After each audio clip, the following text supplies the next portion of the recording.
Bonjour, bienvenue à Tortue Cosmique. Mon nom est Tina. Aujourd'hui, on fait une lecture pour nos signes de balance. Alors, c'est un signe d'air. Alors, on va commencer avec une carte tarot et puis on va utiliser les dés de la destinée par après. Allons voir qu'est-ce qu'est la carte tarot pour nos signes de balance. Les cartes que j'utilise, c'est le grand tarot des maîtres, puis ça a été inspiré par le tarot de Mu. Ils ont utilisé plusieurs disciplines en un, puis ça fait des très belles définitions. Alors, allons voir qu'est-ce qu'on a comme carte pour nos balances en ces temps-ci. Quelle est la carte tarot pour nos balances?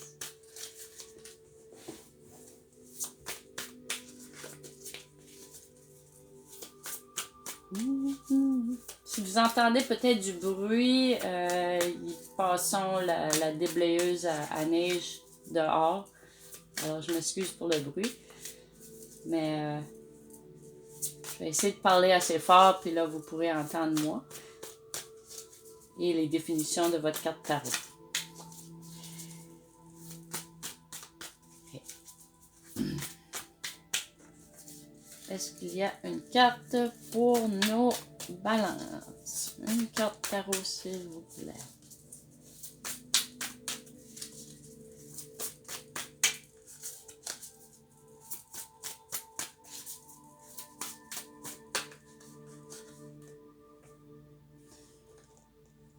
Non.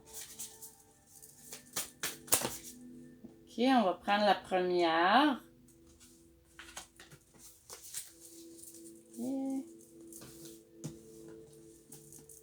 Alors, pour les balances.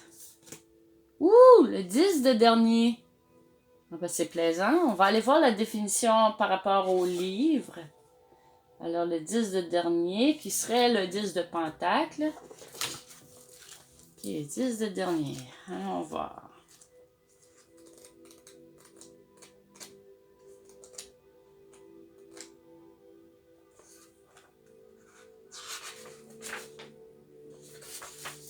« 10 de dernier représente la richesse. Alors, aspect divinatoire. Opulence et réussite dans une entreprise difficile. Courage et présence d'esprit. Accroissement de la fortune, maison, terrain, peut indiquer de grands voyages ou des affaires à l'étranger. Bonne santé ou guérison. Ah ben c'est bien, wow! Alors maintenant, on va aller voir ce que dit les dés de la destinée.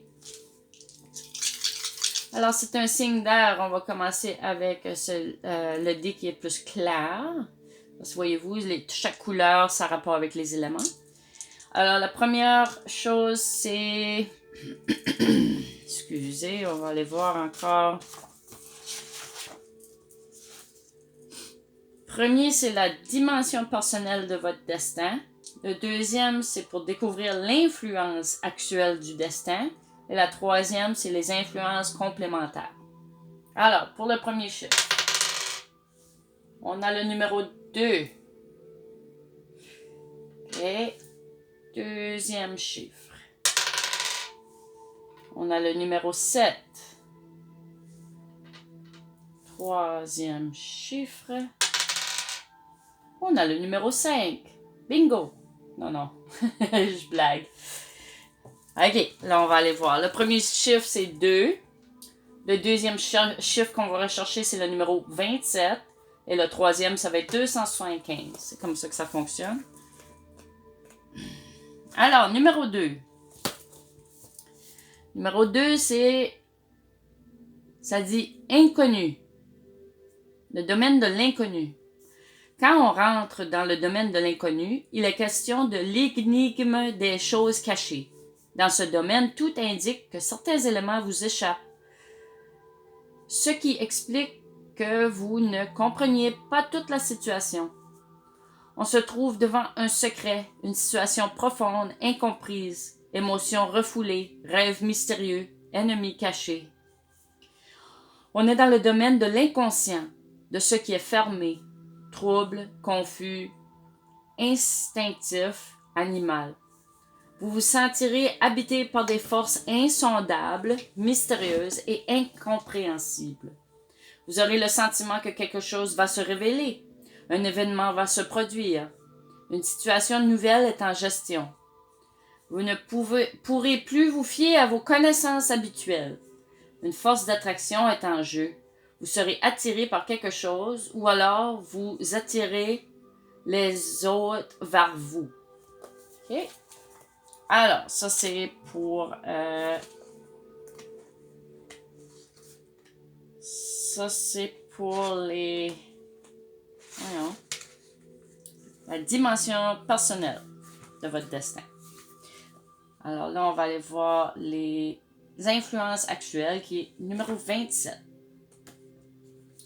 Solitude. OK. La façon de résoudre la difficulté présente est clairement indiquée. Vous devez vous donner un espace de solitude. Il se peut que vous n'appréciez pas les avantages de la solitude. Elle peut vous peser, vous paraître menaçante.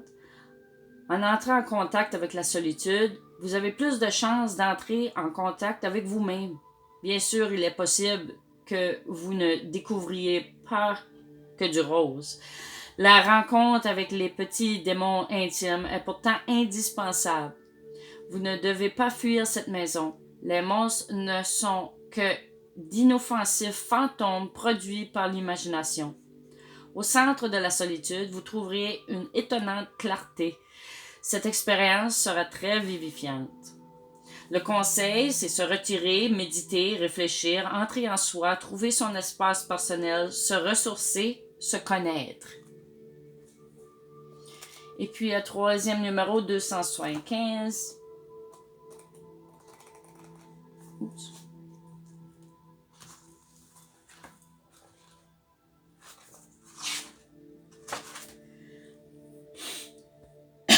Excusez-moi, prendre un peu d'eau. 275. Maturation. Une période de solitude devra vous permettre de retrouver vos forces et dépasser une situation. Un grand succès est assuré à partir de maintenant. Oh, mais c'est bien. Alors, allons voir combien d'étoiles qu'il y a. Il y en a 5, 6, 7, 8. Alors, pour vos chances de succès, vous avez une bonne chance. La chance est déjà présente dans votre vie. Vous êtes en train de récolter ce que vous avez semé. Si vous persévérez dans votre action positive, la chance continuera d'augmenter. Alors, restez positif. OK, puis là, on va aller chercher une rune pour nos signes de balance. Une rune pour nos signes de balance. Alors, on a, ça dit, c'est la glace. La glace, et c'est la rune numéro 4. On va aller voir la définition de la glace. La glace, celle de la rivière ou du lac gelé à l'extérieur, est un parquet extrêmement glissant fait par le gel. Belle, brillante, claire comme de la vitre.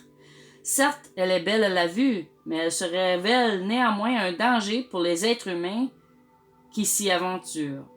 Lisse comme la lune, la glace est dangereuse, fait perdre l'équilibre, blesse parfois par son imperturbable dureté. Il est téméraire de s'y aventurer sans aucune protection. Cette rune indique qu'il y a ici risque de désaccord et de mésentente, de conflits, de discussions. Il y a risque de voir se transformer des amitiés agréables et franches en inimitiés dures et glaciales. La glace agit tout autant dans le domaine des relations sentimentales que sur le plan des contacts professionnels. Agissez donc avec prudence dans ces domaines. Cette rune nous parle de refroidissement, de baisse momentanée d'ardeur et de passion, d'hostilité, d'insensibilité, de froide indifférence. Elle conseille la patience, la tolérance, le compromis, la discussion intelligente, la douceur. Le soleil finit toujours par faire fondre la glace. Alors, excusez, malgré la négativité que peut-être qu'on a pu percevoir, ce n'est que... c'est des choses qui sont surmontables présentement pour nos beaux signes de balance. Et la balance sera faite à nouveau avec vous, puis le soleil finit toujours par faire fondre la glace. Alors, il y a du positif là-dedans malgré tout, et c'est à vous de faire sûr que ce positif continue à vivre en vous. Okay? C'est à vous de le maintenir. Alors, ceci complète la lecture pour nos balances. Je suis Tina de Tortue Cosmique et à la prochaine!